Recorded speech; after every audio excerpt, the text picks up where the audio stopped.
magaalada Kismaayo ayaa waxaa laga dareemayaa horumar kala duwan oo iskugu jira ganacsi iyo dhismayaal badan oo laga hirgeliyay magaalada Kismaayo. wasaaradda ganacsiga Jubbaland ayaa fulinaysa ballanqaadkeedii hore ee ahaa in ganacsatada loo fududeeyo tasiilaadka lagu horumarinayo ganacsiga, iyadoo ganacsatada loo soo wargeliyay in ay maalgashadaan Jubbaland, iyadoo loo fududeeyay dhanka alaabaha ay la soo degayaan, sugidda amniga dhulka ay ku ganacsadaan iyo dhimista qiimaha canshuurta.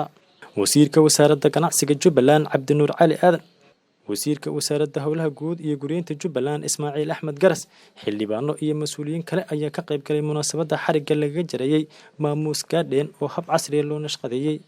maqaayadan qaabka casriga loo nashqadeeyay ayaa leh qaybo loogu talagalay qoyska, garoonka kubadda lagu ciyaaro, qaybta jimicsiga iyo qaybo kale oo muhiima.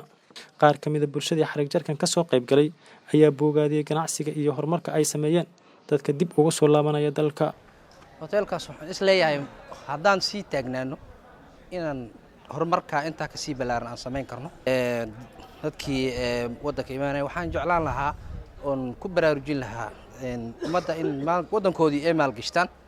haddaanu nahay annaguna dowladdii waxaan soo dhaweynaynaa in ay dowlad goboleedka Jubbaland ay nabadgelyadii ka shaqayso, shacabkina ay ilaashadaan nabadgelyo. amni markuu imaado waxaa imaada wax walba oo horumara. waa horumar ballaaran oo maartay ku soo kordhay magaalada Kismaayo. kulli waa markii koobaad oo maqaaxi noocan laga furo, maqaaxida macnaha qaabkeeda iyo design-keega ilaahay baana mahadale. waxayna ka mid tahay horumarka ay maartay ku tallaabsanayso magaalada iyo maamulka Jubbaland. waxaan bogaadinaynaa dhalinyarada furtay maqaaxidan ay ku soo kordhisay maadaama oo maartay mashaariicda noocan oo kale taa iyo qaabkan maqaaxiyahan wanaagsan iyo horumarka bulshada ay soo kordhinayso. Cabdicasiis Aadan oo ka mid ah dadka maqaayadan maalgashaday ayaa sheegay in goobtan ay la mid tahay goobaha lagu dalxiiso, isla markaana laga heli doono inta badan adeegyada ay u baahan yihiin dadka macaamiisha ah.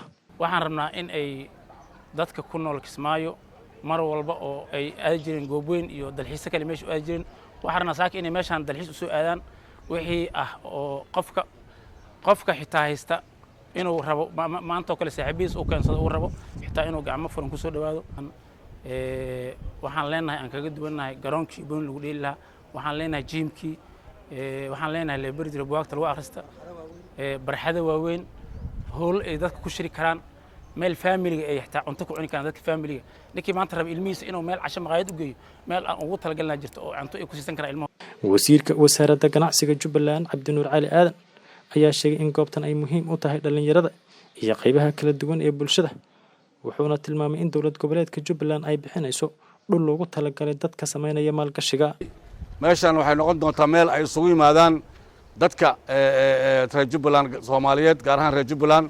waxay leedahay qaybo ama dhalinyarada qolo kastaba waxay leedahay meelo badan, meel kubadda lagu ciyaaro, meelo lagu nasto, restaurantiga ay leedahay, cafeteria qaymo badan ay leedahay, hoolal ay leedahay, library ay leedahay. waa meel ay isugu imaan doonto bulshada noocyada kala duwan haba ugu badnaadeen dhalinyarada. waxaan leenahay waxyaabaha Jubbaland lagu soo siyaadiyay ka mid tahay, waxaana sabab u ah ilaahay ka sokow nabadda Jubbaland maanta taala oo ay ku tala gashay dowlad goboleedka Jubbaland, gaar ahaan madaxweynaha oo hadafkiisa koowaad uu yahay amniga iyo arrimaha bulshada. waxaan leenahay waad ku mahadsantahay wasaaradda howlaha guud iyo guryeynta. runtii waxaan ku leenahay saaxiibkeeyow iyo howlaha guud iyo guryeynta iyo maamuuska halkan ragga dhalinyarada ah ee qarash gareeyay adigana raba inay gacanta ku hayaan. waxaan leenahay aad iyo aad u mahadsantihiin. Mas'uud Cabdullaahi Aadan TV Universal magaalada Kismaayo.